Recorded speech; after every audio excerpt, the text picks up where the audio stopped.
Bapa kami yang ada di dalam kerajaan sorga, di dalam nama Tuhan Yesus Kristus, kami bersyukur dan berterima kasih Tuhan, kalau kembali kami pada hari ini Tuhan, datang kepadamu Tuhan. Terima kasih buat kasih karuniamu, penyertaanmu, perlindunganmu dalam kehidupan kami, yang sebentar kami akan membaca merenungkan firmanmu. Mari Bapa singkapkan segala yang terselubung dari firmanmu, buat kami mengerti apa yang menjadi kehendakmu dalam kehidupan kami, dan beri kami kemampuanmu untuk kami boleh melakukannya dalam kehidupan kami, supaya kami tidak berdosa kepadamu. Di dalam nama Tuhan Yesus Kristus kami sudah berdoa dan mengucap syukur. Haleluya. Amin.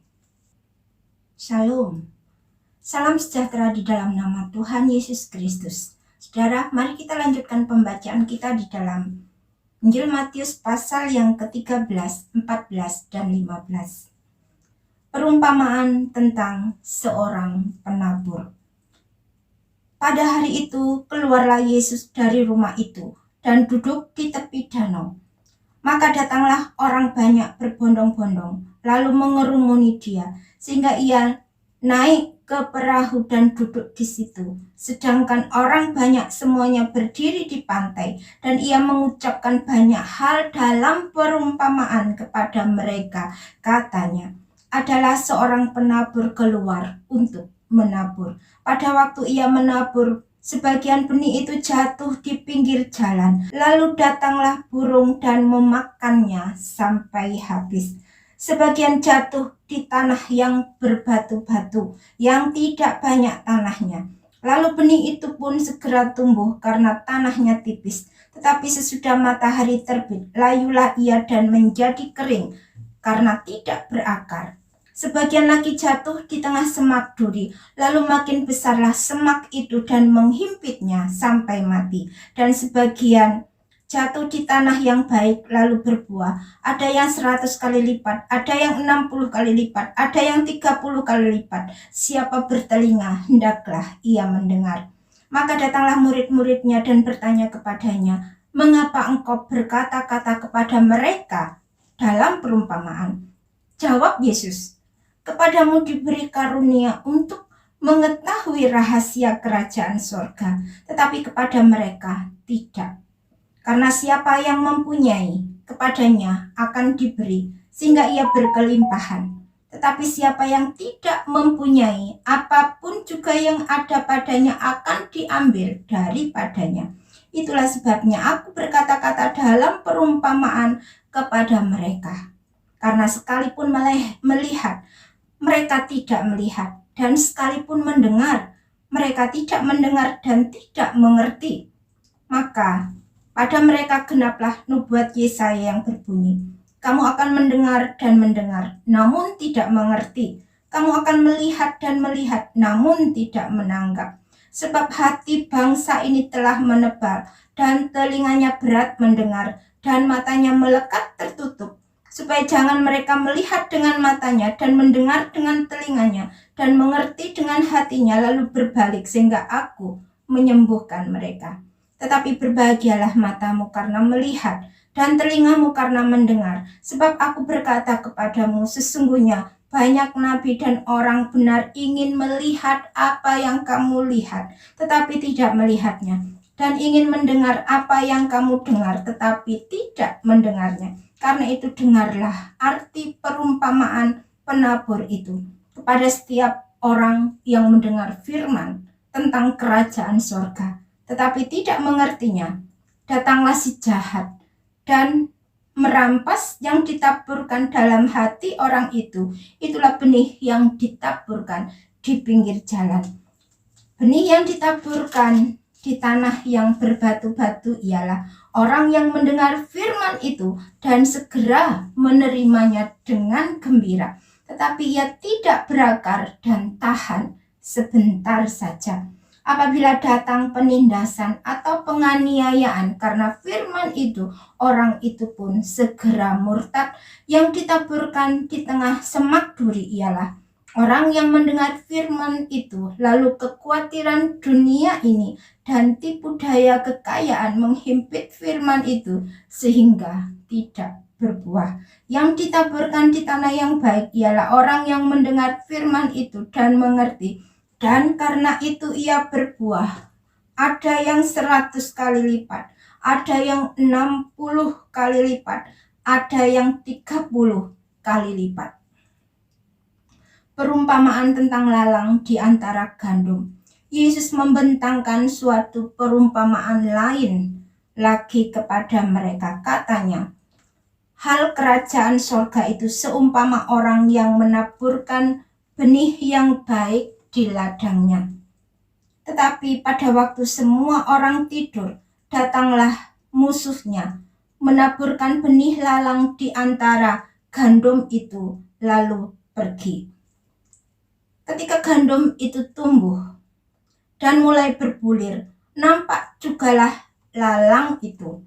Maka datanglah hamba-hamba tuan ladang itu kepadanya dan berkata, Tuan, bukankah benih baik yang Tuan taburkan di ladang Tuan?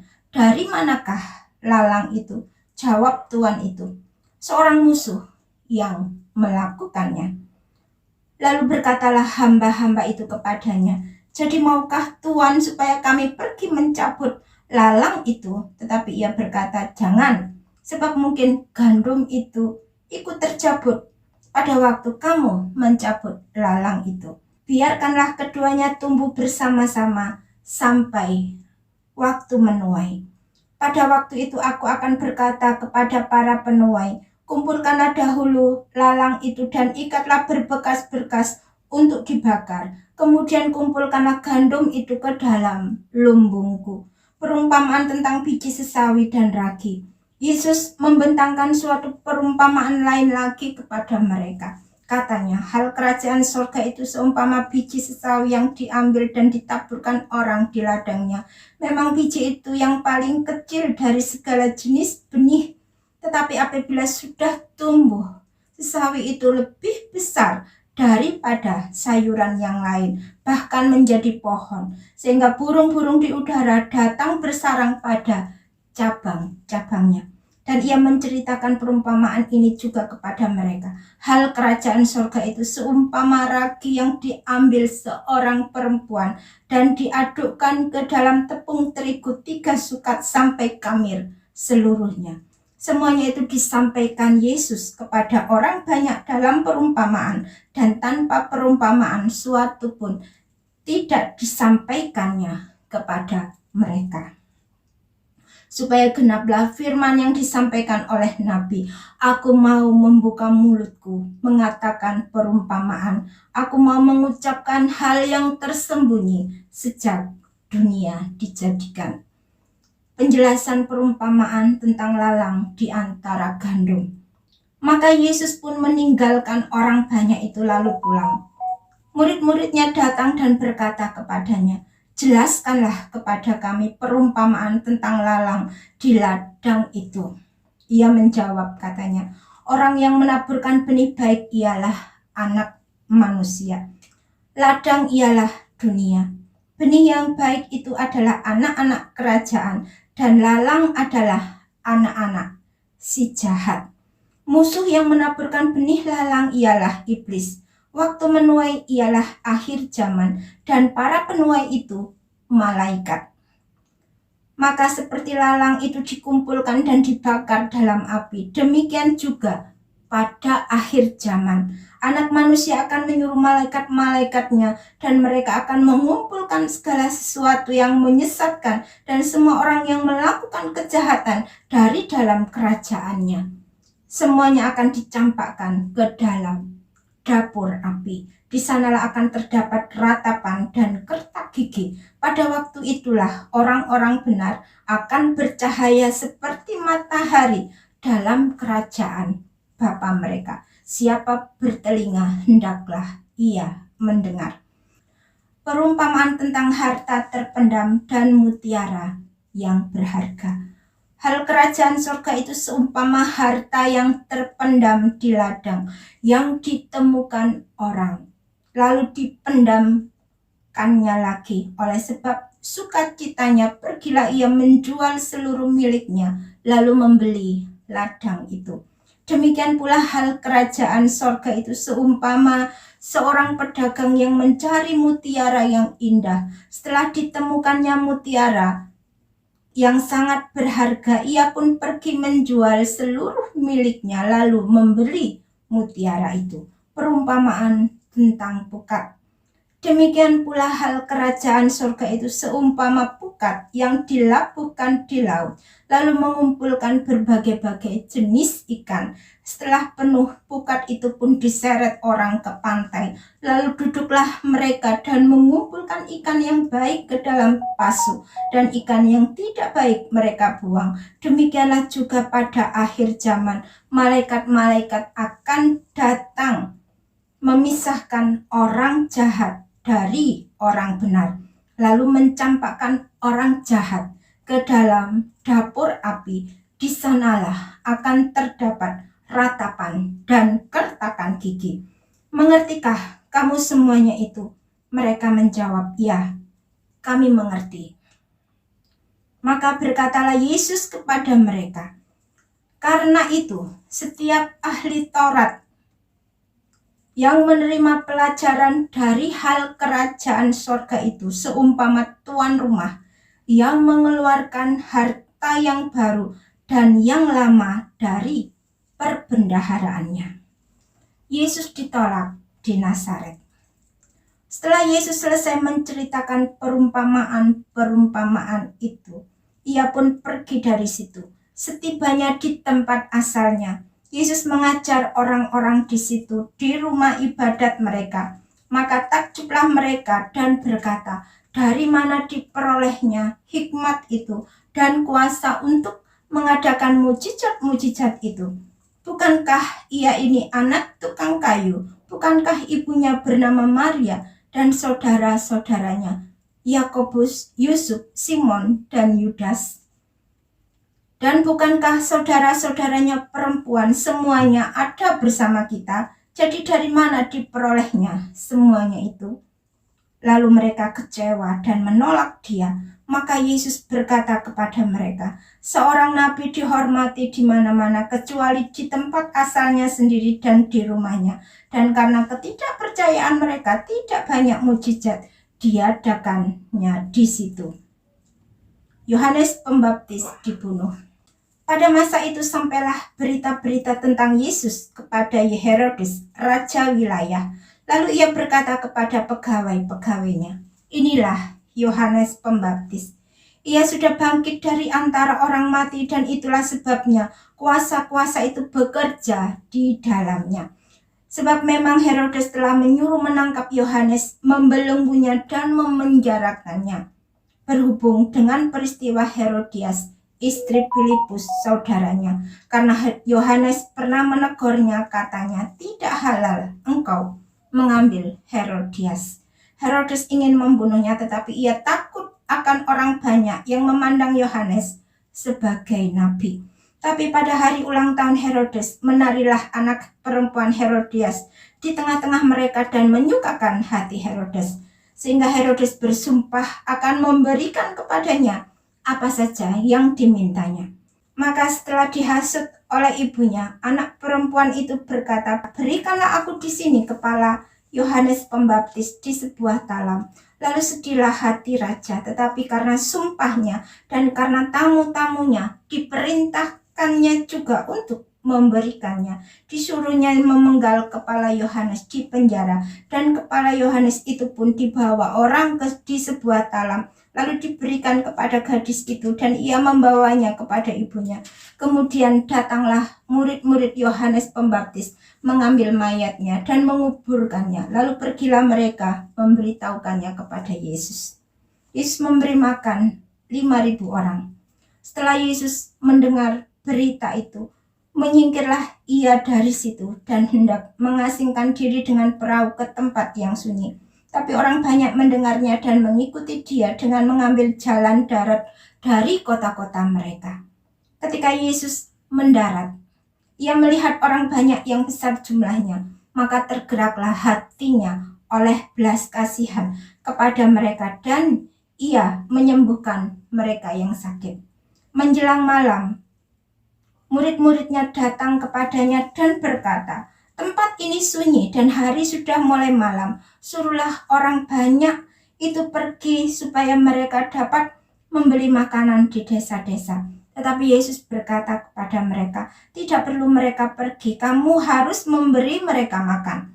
Jawab mereka, "Yang ada pada kami di sini hanya 5 roti dan 2 ikan." Yesus berkata, "Bawalah kemari kepadaku." Lalu disuruhnya orang banyak itu duduk di rumput, dan setelah diambilnya 5 roti dan 2 ikan itu, Yesus menengadah ke langit dan mengucap berkat, lalu mecah-mecahkan roti itu dan memberikannya kepada murid-muridnya. Lalu murid-muridnya membagi-bagikannya kepada orang banyak. Dan mereka semuanya makan sampai kenyang. Kemudian orang mengumpulkan potongan-potongan roti yang sisa, 12 bakul penuh. Yang ikut makan kira-kira 5.000 anak laki-laki, tidak termasuk perempuan dan anak-anak. Yesus berjalan di atas air. Sesudah itu Yesus segera memerintahkan murid-muridnya naik ke perahu dan mendahuluinya ke seberang.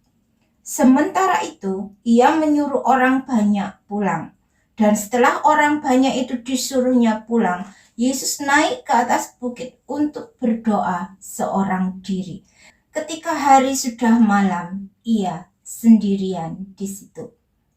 Perahu murid-muridnya sudah beberapa mil jauhnya dari pantai dan diombang-ambingkan gelombang karena angin sakal. Kira-kira jam 3 malam, datanglah Yesus kepada mereka berjalan di atas air. Ketika murid-muridnya melihat dia berjalan di atas air, mereka terkejut dan berseru, "Itu hantu!" Lalu berteriak-teriak karena takut.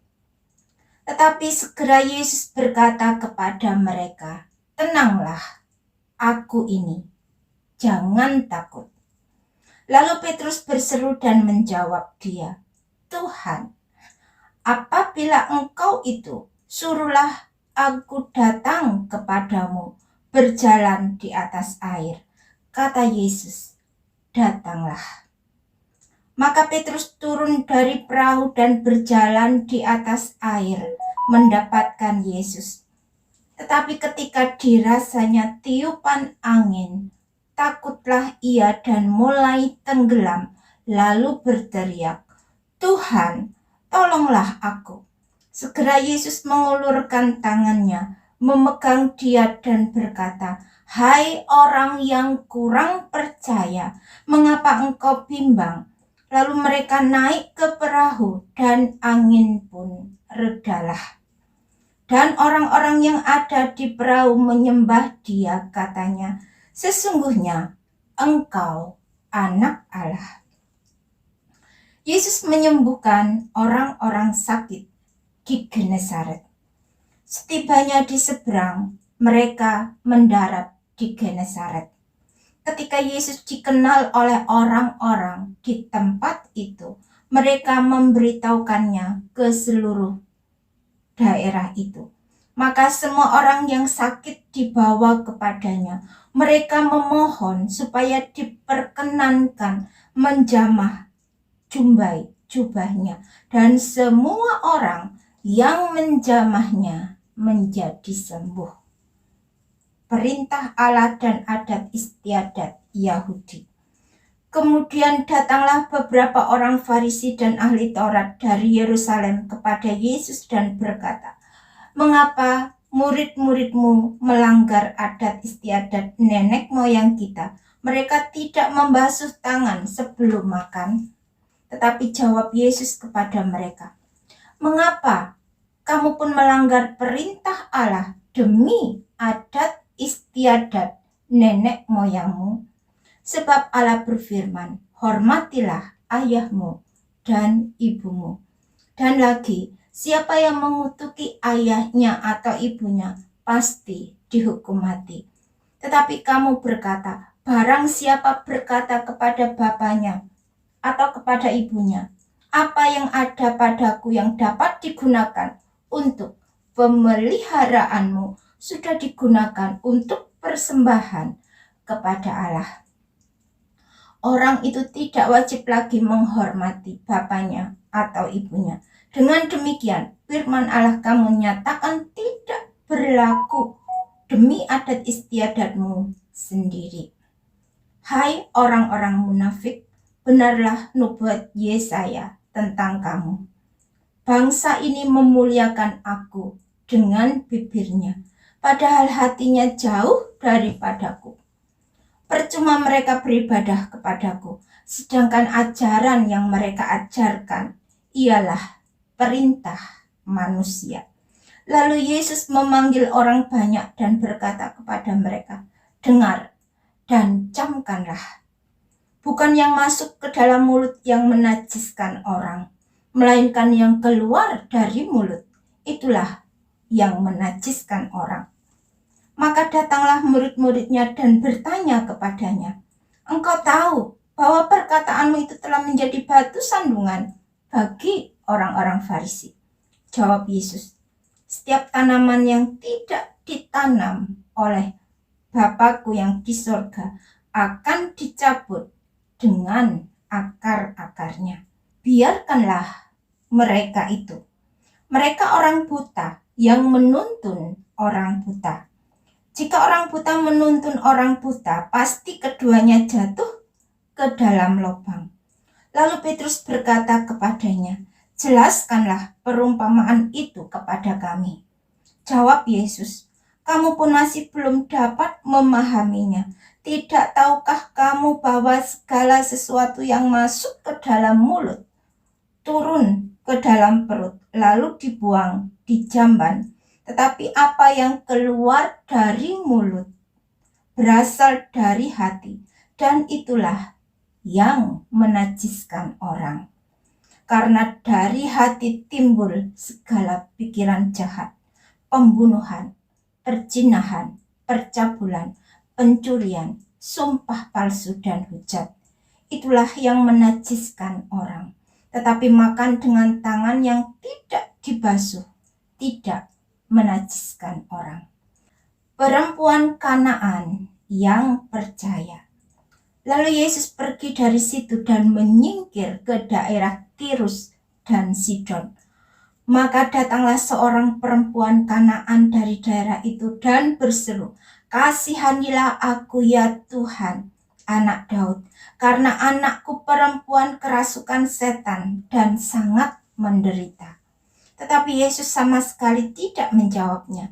Lalu murid-muridnya datang dan meminta kepadanya, suruhlah ia pergi, ia mengikuti kita dengan berteriak-teriak. Jawab Yesus, aku diutus hanya kepada domba-domba yang hilang dari umat Israel. Tetapi perempuan itu mendekat dan menyembah dia sambil berkata, Tuhan, tolonglah aku. Tetapi Yesus menjawab, tidak patut mengambil roti yang disediakan bagi anak-anak dan melemparkannya kepada anjing. Kata perempuan itu, benar Tuhan. Namun anjing itu makan remah-remah yang jatuh dari meja tuannya. Maka Yesus menjawab dan berkata kepadanya, hai ibu, besar imanmu, maka jadilah kepadamu seperti yang kau kehendaki. Dan seketika itu juga anaknya sembuh. Yesus menyembuhkan banyak orang sakit. Setelah meninggalkan daerah itu, Yesus menyusur pantai Danau Galilea dan naik ke atas bukit, lalu duduk di situ. Kemudian orang banyak berbondong-bondong datang kepadanya, membawa orang lumpuh, orang timpang, orang buta, orang bisu, dan banyak lagi yang lain, lalu meletakkan mereka pada kaki Yesus, dan ia menyembuhkan mereka semuanya.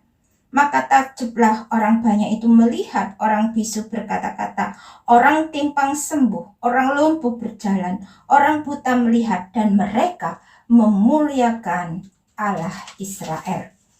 Yesus memberi makan 4.000 orang. Lalu Yesus memanggil murid-muridnya dan berkata, Hatiku tergerak oleh belas kasihan kepada orang banyak itu. Sudah 3 hari mereka mengikuti aku, dan mereka tidak mempunyai makanan. Aku tidak mau menyuruh mereka pulang dengan lapar. Nanti mereka pingsan di jalan. Kata murid-muridnya kepadanya, bagaimana di tempat sunyi ini kita mendapat roti untuk mengenyangkan orang banyak yang begitu besar jumlahnya? Kata Yesus kepada mereka, berapa roti ada padamu? 7, jawab mereka. Dan ada lagi beberapa ikan kecil. Lalu Yesus menyuruh orang banyak itu duduk di tanah. Sesudah itu ia mengambil ke-7 roti dan ikan-ikan itu, mengucap syukur, memecah-mecahkannya, dan memberikannya kepada murid-muridnya. Lalu murid-muridnya memberikannya pula kepada orang banyak. Dan mereka semuanya makan sampai kenyang. Kemudian orang mengumpulkan potongan-potongan roti yang sisa, 7 bakul penuh. Yang ikut makan ialah 4.000 laki-laki, tidak termasuk perempuan dan anak-anak. Lalu Yesus menyuruh orang banyak itu pulang. Ia naik perahu dan bertolak di daerah Magadan. Mazmur pasal yang kelima. Doa pada pagi hari. Untuk pemimpin biduan dengan permainan suling, Mazmur Daud. Berilah telinga kepada perkataanku ya Tuhan. Indahkanlah keluh kesahku, perhatikanlah teriakku minta tolong, ya Rajaku dan Allahku, sebab kepadamulah aku berdoa. Tuhan, pada waktu pagi Engkau mendengar seruanku, pada waktu pagi aku mengatur persembahan bagimu, dan aku menunggu-nunggu. Sebab Engkau bukanlah Allah yang berkenan kepada kefasikan. Orang jahat takkan menumpang padamu. Pembual tidak akan tahan di depan matamu. Engkau membenci semua orang yang melakukan kejahatan. Engkau membinasakan orang-orang yang berkata bohong. Tuhan jijik melihat penumpah darah dan penipu. Tetapi aku, berkat kasih setiamu yang besar, aku akan masuk ke dalam rumahmu, sujud menyembah ke arah bait-mu yang kudus. Dengan takut akan Engkau, Tuhan, tuntunlah aku dalam keadilan-Mu, karena seteruku, ratakanlah jalan-Mu di depanku, sebab perkataan mereka tidak ada yang jujur, batin mereka penuh kebusukan, kerongkongan mereka seperti kubur ternganga, lidah mereka merayu-rayu. Biarlah mereka menanggung kesalahan mereka ya Allah. Biarlah mereka jatuh karena rancangannya sendiri. Buanglah mereka karena banyaknya pelanggaran mereka, sebab mereka memberontak terhadap Engkau.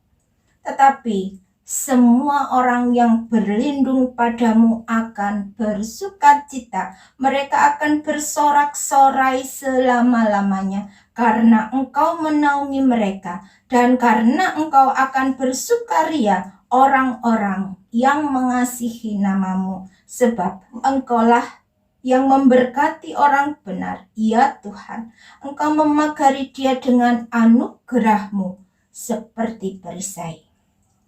Bapa kami yang ada di dalam kerajaan sorga, kami bersyukur dan berterima kasih Tuhan kalau kesempatan ini kembali kami boleh datang kepadamu. Terima kasih Tuhan buat kebenaran firman-Mu. Biarlah kami boleh melakukannya dalam kehidupan kami.